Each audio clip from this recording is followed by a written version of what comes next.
Boa tarde, meus irmãos, graça e paz. Esse que vos fala, pastor Márcio Mencalha, da Igreja Assembleia de Deus, Ministério Fonte de Água Viva. E nós estamos falando aqui de Botelhos e vamos dar início a mais um vídeo, né, a respeito do nosso estudo sobre libertação e também sobre batalha espiritual. Lembrando que nós estamos chegando ao final da questão de libertação. Contudo, quando nós entrarmos em batalha espiritual, lá no final nós vamos voltar um pouquinho, né, em libertação, porque uma coisa é atrelada à outra, né?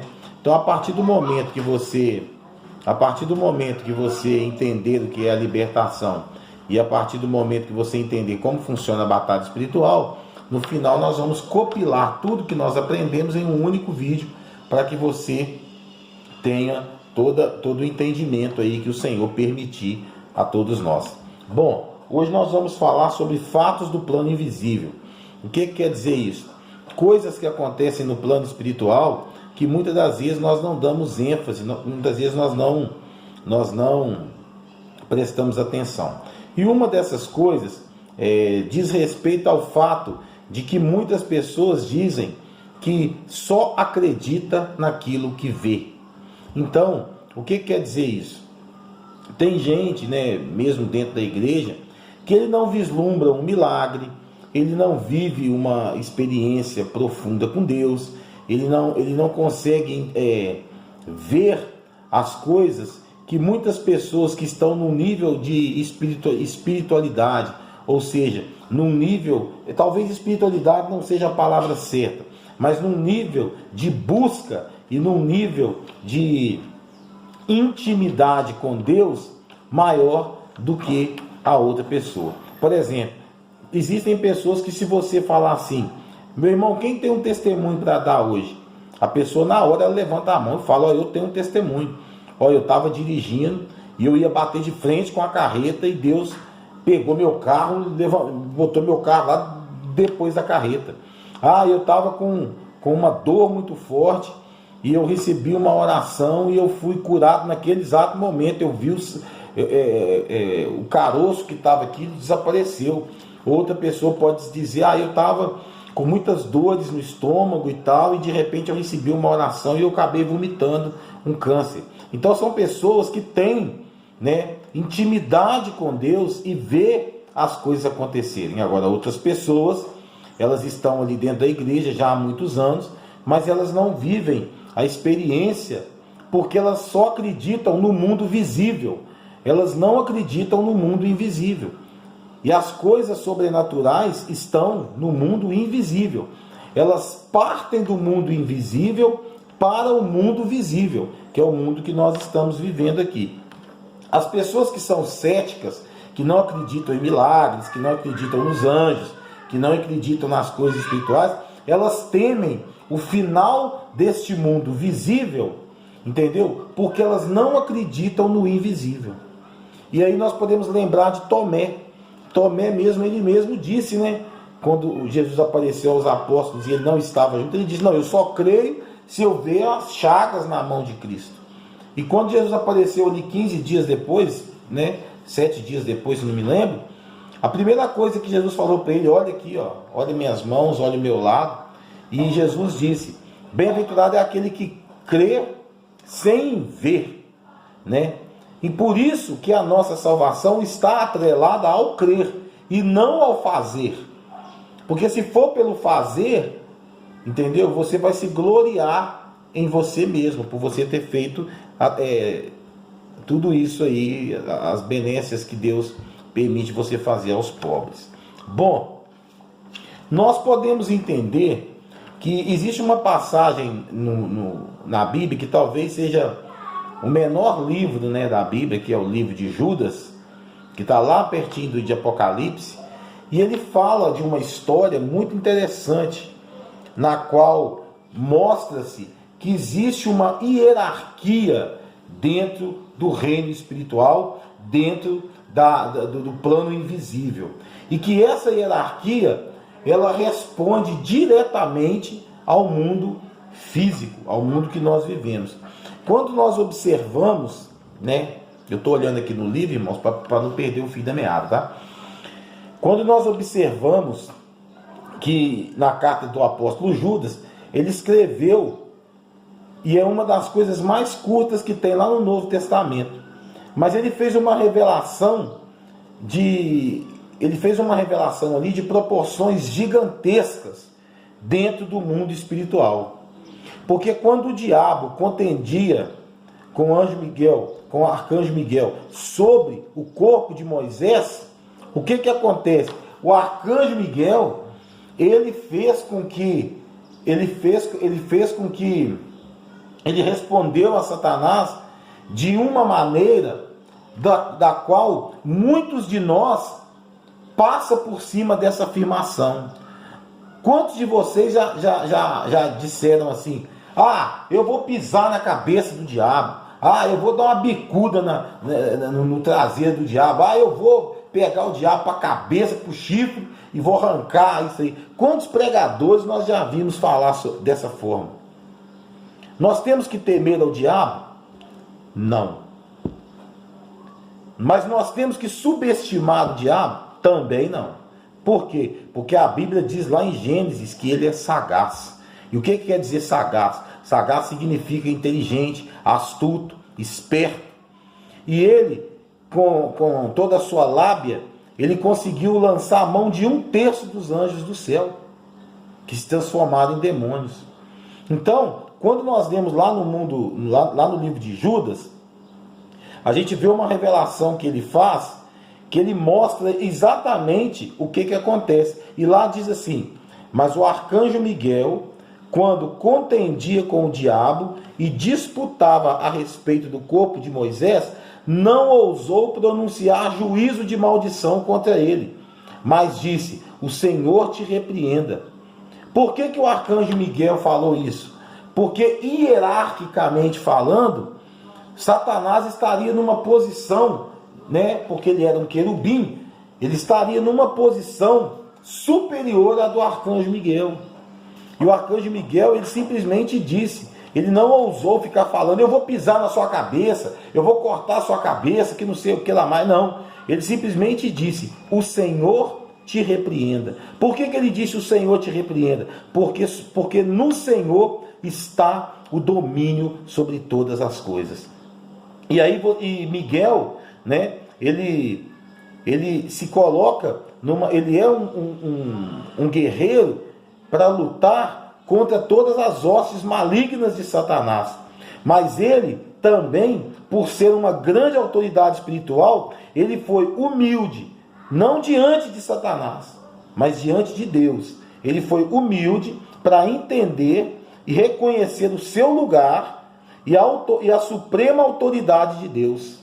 Por isso que ele fala: o Senhor te repreenda. Ele não fica ali batendo boca com o diabo: ah, porque você não é nada, porque você não é aquilo. Irmãos, se Satanás partir para cima de nós com todo o poderio que ele tem, com todos os anjos que ele tem, se nós não estivermos lavados e remidos no sangue de Jesus, nós vamos virar pó. Que isso, pastor? Você está dizendo que Satanás é mais poderoso que Deus? Não, ele não é mais poderoso que Deus, mas ele tem mais inteligência, ele é mais sagaz do que qualquer um de nós aqui na terra. Então, o plano espiritual, o que acontece no plano espiritual, ele cai, invariavelmente, ele cai sobre o plano material. E nós não temos que estar aqui para ficar discutindo com o diabo, não. Nós não temos que ficar aqui discutindo se é Maria Mulambo, se é Maria Padilha, se é Pombagira, se é Preto Velho, se é Tranca-Rua, porque tudo isso é demônio. Esses nomes aí, nós vamos estudar isso mais à frente, esses nomes aí são nomes dados pela cultura afro, pela cultura isso, pela cultura aquilo, é fulano que ouviu falar e tal, mas na verdade, tudo é demônio. Amém, meus irmãos? Tudo são demônios. Então, o que acontece? Nós ficamos imaginando por que Satanás queria o corpo de Moisés. Nós sabemos que o Senhor, ele há de levantar 2 testemunhas, em Apocalipse diz isso, 2 testemunhas que vão pregar durante 200 e poucos dias, eu não me lembro agora, 1.300 e poucos dias, que vão pregar, né, sobre Cristo, que vão pregar sobre o verdadeiro Messias. Quando Deus esconde o corpo de Moisés, quando Deus recolhe o corpo de Elias, e nós não sabemos, a Elias na carruagem de fogo e Moisés, aonde o corpo dele não é encontrado, o que Satanás queria com o corpo de Moisés? Ele queria simplesmente destruir o corpo de Moisés. Destruir o corpo de Moisés, prender, porque a alma e o espírito ele não podia pegar, porque já estava com o Senhor Jesus, já estava com Deus. Agora ele queria o quê? Não, eu quero saber, mas Deus escondeu o corpo de Moisés, de forma que ninguém sabe, a não ser Deus, aonde está escondido o corpo de Moisés. E o corpo de Elias foi arrebatado aos céus, né, na carruagem de fogo, conforme a Escritura diz. Então, muitas pessoas e religiosos acham que o importante é apenas as obras, mas a nossa salvação ela está pelo crer, e pelo crer é que nós seremos salvos. A obra, a fé sem obras, ela é morta, mas apenas a obra também é morta. Porque não adianta nada você dar os seus bens, todo mundo para todo mundo, pegar tudo e tal, mas não crer que Jesus é o Salvador. Não adianta nada. Você vai pegar aí os seus bens, você vai comprar caminhões e caminhões de cesta básica, você vai doar suas roupas, você vai pegar, trazer os mendigos, tudo para tua casa, mas se não houver fé da tua vida em relação a Cristo, não adiantou nada, viu? Não adiantou nada. Porque a fé sem obras é morta, e a obra simplesmente sem fé também é morta, porque você vai se gloriar naquilo que faz, e aí você não vai obter o resultado esperado. Nós podemos ver, e uma prova de tudo isso que eu estou dizendo aqui, que nós podemos ver que no livro de Jó, as pessoas acham que é um livro simplesmente falando da paciência, da piedade, que é um livro motivador, um estilo literário da época, contando uma história de consolação de um homem que era íntegro, reto, fiel, temente a Deus e que se desviava do mal. Mas o livro de Jó, ele vai muito além de tudo isso. Ele vai muito além daquilo que nós esperamos, daquilo que nós conhecemos. E, por exemplo, ele conta um fato que as pessoas não percebem, porque as pessoas só leem o livro de Jó achando que o livro de Jó é algo que fala sobre paciência, que fala sobre esperança, perseverança. Mas o livro de Jó, capítulo 1 e versículo 2, ele nos mostra uma face do nosso adversário que muitas pessoas passam batido ao ler isso aí. Que dizem, que aqui mostra que Deus, ele reúne os seus filhos, olha só, ele reúne os seus filhos para conversar com eles, e no meio desses filhos, no meio dos filhos de Deus que se reúnem nas assembleias, quem vai lá no meio? Quem está lá junto com os filhos de Deus? Satanás. Olha só aqui o que diz no livro de Jó, capítulo 1, verso 6. Em um dia em que os filhos de Deus vieram apresentar-se perante o Senhor, veio também Satanás entre eles. Então o Senhor diz a Satanás: de onde vens? E o que ele responde? De rodear a terra e passear por ela. Então, nós prestamos atenção nisso, a partir do momento que nós aprofundamos na palavra de Deus, que o livro de Jó não é apenas um livro de sofrimento, não é apenas um livro de perseverança, não é apenas um livro de esperança, mas é um livro que nos mostra que todas as vezes que o Senhor reúne o seu povo, o diabo vai lá também. A Bíblia não fala que os demônios vão, a Bíblia diz que Satanás ele vai, como chefe de todos os demônios. A Bíblia diz que Satanás ele vai. E a Bíblia diz o quê? Que Deus pergunta para Satanás: de onde vens? E ele diz o quê? De rodear a terra e passear por ela. Olha que interessante, ó, né, que fala aqui: e vindo o dia em que os filhos de Deus vieram apresentar-se perante o Senhor, veio também Satanás com ele. Argumentos sobre o texto, especulações à parte. Vamos deixar as especulações à parte, né? O verso mostra duas realidades fundamentais. Primeira, Deus é o governante universal do mundo visível e do mundo invisível. O que quer dizer isso? Ele é que manda, Deus é que manda. Ele manda tanto no mundo invisível quanto no mundo visível. Apesar da legalidade que foi dada a Satanás, apesar das brechas que Satanás tem, mas nada acontece aqui sem que o Senhor saiba. Não tem nada que acontece aqui que não seja perceptível aos olhos de Deus, porque Ele é onisciente, Ele sabe todas as coisas. Então, como todo bom executivo promove reuniões periódicas com seu staff para tratar assuntos de seu interesse, né? Então, quando Deus reúne o seu staff, todos os seus anjos ali, todos os seus filhos, vai no meio deles quem? O nosso acusador. E por que vai o nosso acusador ali? Porque Deus, Ele quer mostrar para o nosso acusador que existem pessoas fiéis, retas, tementes a Ele, e que se não se desviam do mal, não se desviam para o mal, aliás, né? E a segunda questão que nós observamos no livro de Jó é quanto à morada de Satanás e seus demônios, que é no espaço terrestre e nos locais onde lhe dão brechas. Ou seja, a morada de Satanás é aqui, porque aqui foi dada a legalidade a ele através de Adão e Eva. Então, mas o que ele prefere? Ele prefere ficar rodando aqui, rodando ali, observando a todos, os quais ele conhece pelo nome e sabe quais são, quem são e o que fazem. Então não adianta você falar assim: eu entro lá no escurinho do meu quarto e lá eu pratico atos intentatórios à palavra de Deus, porque Satanás está vendo o que você está fazendo. E muitas vezes ele vai estar induzindo aquilo que você está fazendo.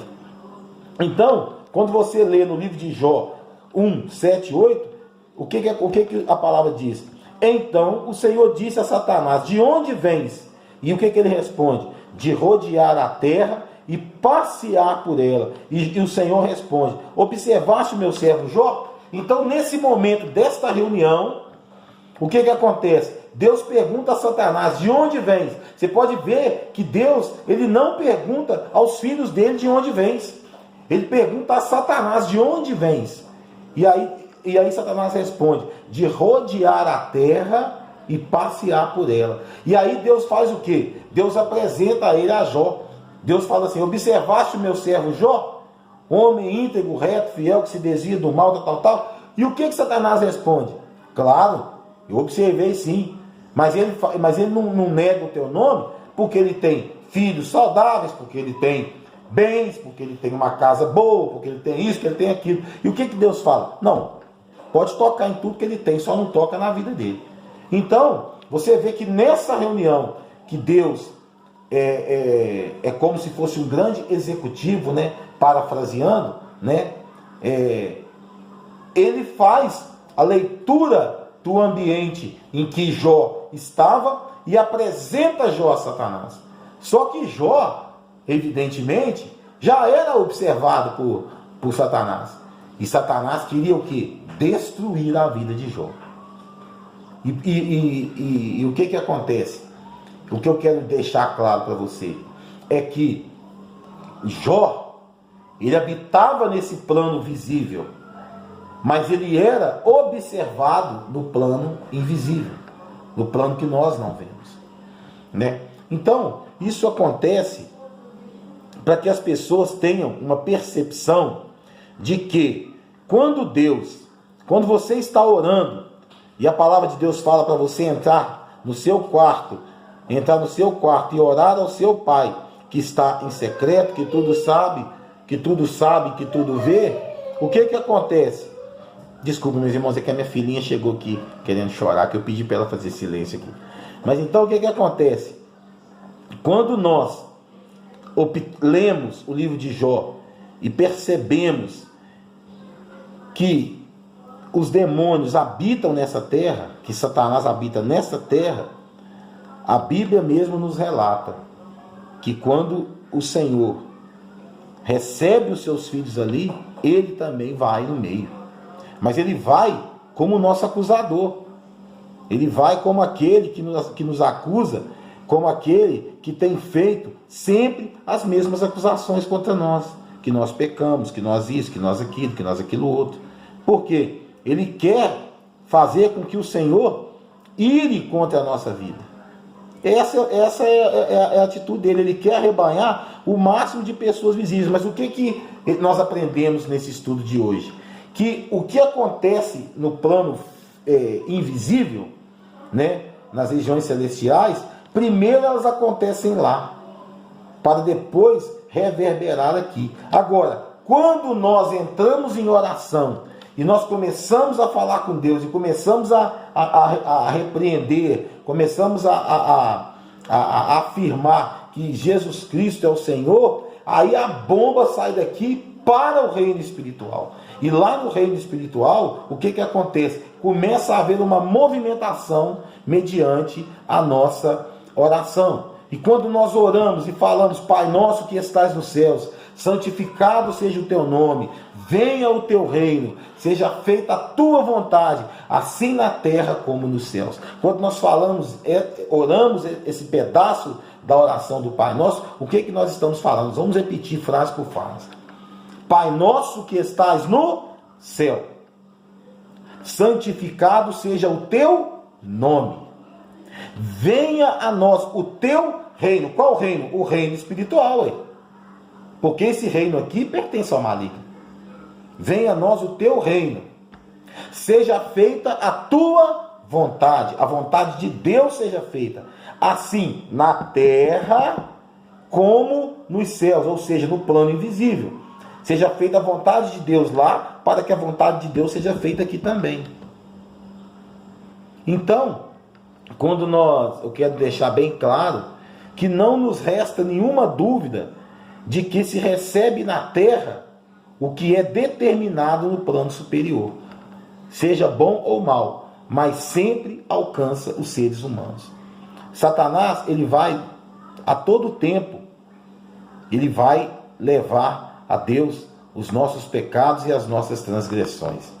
Ele vai levar diante de Deus tudo aquilo que nós fazemos em pecado. E é isso que nós temos que aprender, que independente da hora que for, independente do dia que for, do ano que for e do momento que for, nós temos que pedir ao Senhor graça, autoridade, unção.